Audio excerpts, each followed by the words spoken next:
All right, welcome back. So today I want to just talk about really quick the top 5 coins that I'm going to HODL in 2021. These are coins that I am accumulating currently, and I'm not going to sell no matter what happens. They have to go to zero for me to lose them all. These are the top 5 tokens I just won't let go. And there's a special, I have a sixth one, let's just say, that you'll understand why it's my 6th one in a minute. I should have said top 6, but this one's a little special. So the first one I want to talk about, and I'm going to show them over here on CoinMarketCap. We'll use that today instead of Nomics or anything else. And I'll just show you the coins that I'm looking to get into. Top 5 tokens that I'm going to HODL. I'm not a personal advisor. I'm not a financial advisor by any stretch of the imagination. I am not a financial advisor. I am just telling you what I'm doing, and hopefully you can go look into those and see why. I'm going to show you why I'm doing it, but do your own research. The first one that I'm going to be looking into, let me change the screen here for you. Boom, we're going to go to Bitcoin. This is definitely my number 1 hold. I don't think I need to say much. It's a store of value token. It is not a currency in the traditional sense because it takes way too long to transact. It's at least 10 minutes per transaction. The Lightning Network has not been bolstered enough. There's a lot of rigmarole going on right now about the energy it takes, with Elon's tweets and stuff like that about that, and hyper focus on that, which is more FUD than anything else because it's bullshit.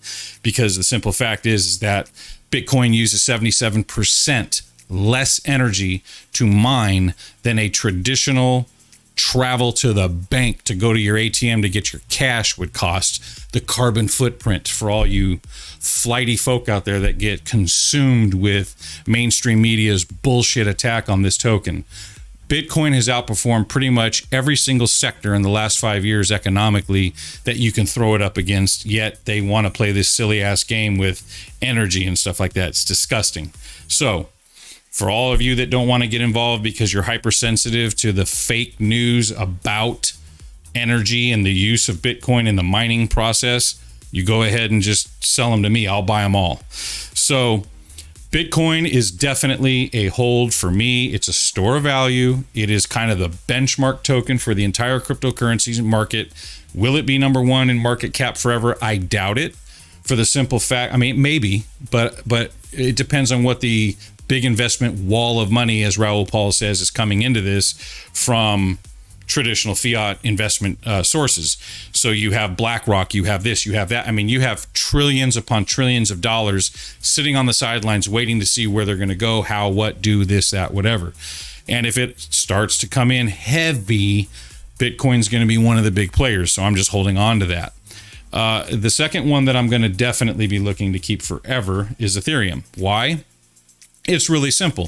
Ethereum is the platform. Think DOS from Microsoft in the late 70s when it was created in the early 80s between IBM and Bill Gates and that bullshit.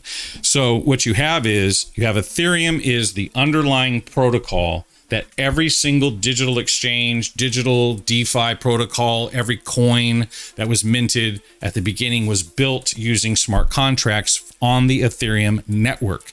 So Ethereum is the base layer to everything that was built. Now the branchings off have happened, and you have other protocols coming that I'm going to get to 2 of them here in just a second. And that's fine and dandy, but Ethereum was first to market.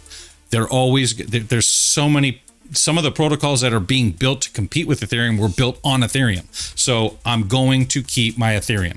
I just believe that it's that solid. And with Vitalik Buterin, the CEO, owner, whatever, is going to do with the proof of stake transition that's going to come first quarter next year, as he said on Lex Friedman's podcast. Go check that out on YouTube. If you don't believe me, check it out. He talked about it very specifically. Lex nailed him down and said, where are we at with, the next layer? And he said, probably first quarter next year, not anytime sooner than that. So that's where I'm looking for that to really explode. But in the meantime, between time, proof of stake is going to be very good for that coin.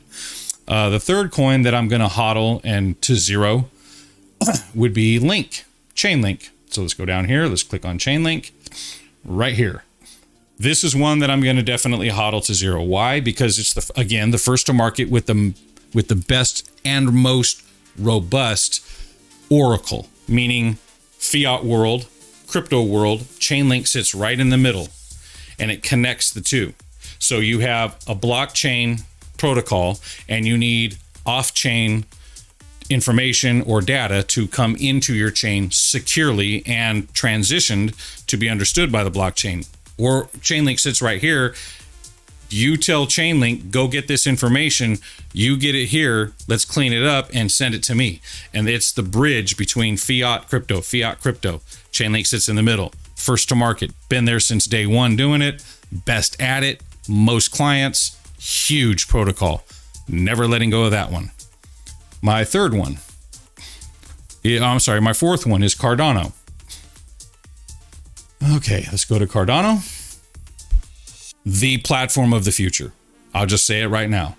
Charles Hoskinson, the creator and CEO of Cardano, the IOHK, based out of Hong Kong, is the big, huge corporate company. Then you got Cardano underneath it. And you got the foundation in Switzerland. You got that. Cardano is Ethereum 9.0. Okay, whatever. So Charles Hoskinson, Dr. Gavin Wood, the next one I'm going to talk about, which is Polkadot, and Vitalik Buterin and a few others, the Ethereum mafia, if you will, they created Ethereum. There were disagreements on how to go forward with Ethereum. Charles Hoskinson was one of the ones that said, I don't agree with how this is going. So he branched out, did his own thing, and he created Cardano right there. This has been, if you go to their website, you'll see his roadmap. He has his roadmap right there for you to see where we are. You go to their website, you check them out. I'll just go there right now for you. You go here to Cardano. Let's see if we can get to the roadmap. I haven't been here in about 3 weeks as far as looking at this. Oh, here's the journey. There we go. Cardano roadmap. There it is. So here we are. You see? Started with Byron, the foundation. Then you got Shelley, the decentralization. Then you got Goguen, the smart contracts, which is where we're at right now. Then you have the Basho, which is scaling, and Voltaire, which is governance. And right now we're sitting right about right here. Okay, so they're very open about how they're going about their process. This is, for me, the platform of the future. So I'm invested in it. I'm not letting go. And its direct, not competitor, but competitor, is Polkadot. And that's another one that I'm not going to let go of. This right here, this protocol, this is another platform like Cardano, like Ethereum, like Tezos, like Cosmos. This is another platform. Okay, they do things differently. They have a lot going on with their launch pads right now, with their Polka starters and this and that's in their own ecosystem and everything like that. Parachains, big thing for Polkadot. Look into that. You got Kusama, you got this, you got that. Go look into that.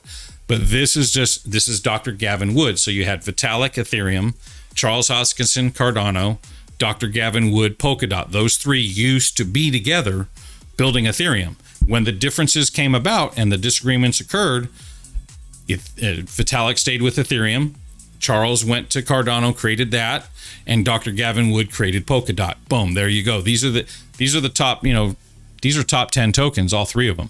They have Ethereum's been there forever, but these two have risen right up. They're huge market caps. I mean, the market cap on this is 22 billion. I believe Cardano's is 50 billion. Where's Cardano's? 30 market cap. You got 48 billion. Polkadot is 22 billion. Ethereum is 279 billion. So, I mean, you see what's going on. And these are both, they're all in the top 10. 9, 2, 5.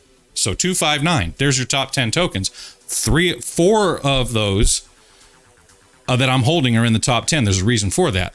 The fifth one, Link, was in the top 5. It's dropped down. Why? Because they've already done so much work that they're just kind of this, but when they expand and blow up more, they'll get more market cap and rise, but for sure they're solid. Now, my special 6th one, if you will, but my honorable mention is, this is the one that'll probably create the most controversy with anyone who watches this, is XRP. Could do a whole video about XRP. I'm not going to. This video is getting too long, so I'm just going to say this. The XRP platform, the Ripple ledger. We all know that if you're in crypto, you know the story. I'm not going to bore you. If you're not into crypto and you're hearing this for the first time, go look it up. Right now, they're embroiled in a huge lawsuit with the SEC. I think they're kicking the SEC's ass personally, with a lot of motions that they're winning on. And so, we'll see what happens. But I'm not sure why the Trump administration's outgoing SEC, Jay Clayton, I believe, dropped the lawsuit after 5 to 8 years of investigation of compliance with each other. And then all of a sudden, I'm just going to drop this now. And now we have the new SEC chairman, Gary Gensler, who taught about crypto at MIT. He's Biden's selection for it. Not picking Trump and Biden here, but I'm just saying, if Gensler comes through, and I think he is coming through on this SEC not regulating crypto to the draconian level that people feared, and having a level head on this XRP case where it can wind down, and we can use XRP as kind of the use case on how America wants to regulate going forward without digging too deep into our pockets and screwing with the market too much. This might be the case that it's therefore to do. So I'm just sticking with XRP to see this all the way out. So I'm holding this one to zero, if you will, or to the moon, wherever it goes. I do believe in Gary Gensler. I've watched hours of his lectures at MIT online. He is, I believe, the right guy for the job. He could prove me wrong. Any administration that picks who they pick has a reason. I don't know what the Biden administration's reason is for picking Gary Gensler. What I do know is Gary Gensler's credentials are not to be matched. He is, as far as what he is what he is. You can't lie about that. He is very technically sound and understanding of the blockchain writ large globally. He's not mistaken about what this is all about. This guy knows his shit. But we'll see what he does, because I don't know what the intentions are behind their moves. But I can tell you this guy knows what he's talking about. Go watch his lectures. You'll find out for yourself. It's not a lie. He is very smart about this. XRP could have been caught in a vortex at the switchover administrations. Who knows? Maybe it was planned. I don't know. But this protocol, if it is released from the cloud, it's out from underneath the dark cloud of the lawsuit, everything moves forward, everything's okay, it gets running. It's one of the fastest transacting, not the fastest by any stretch of the imagination, but it could be picked up as a global adoption for remittances for payments cross borders at lightning speed. So instead of using the SWIFT window, which is what the Fed uses right now for money exchange and currency exchanges across borders, XRP could come in as the digital solution between cross-border transactional payments, remittances, people taking money from their country, sending it back to their native nation for their families or whatever. This is a highway that's super fast. The Ripple network is for that. So anyway, enough about all that. Those are my top 5 tokens with an honorable mention for XRP. So I basically have Bitcoin, Ethereum, Cardano, Polkadot, Chainlink, and then my honorable mention would be XRP for sure. Those are 6 tokens. I know it's top 5. Those are my top 5s. Like, I won't. XRP is, but yeah, I'm holding it. I will hold those until they go to zero. I won't be scared out of holding them. So I hope that helps you out. See you in the next video.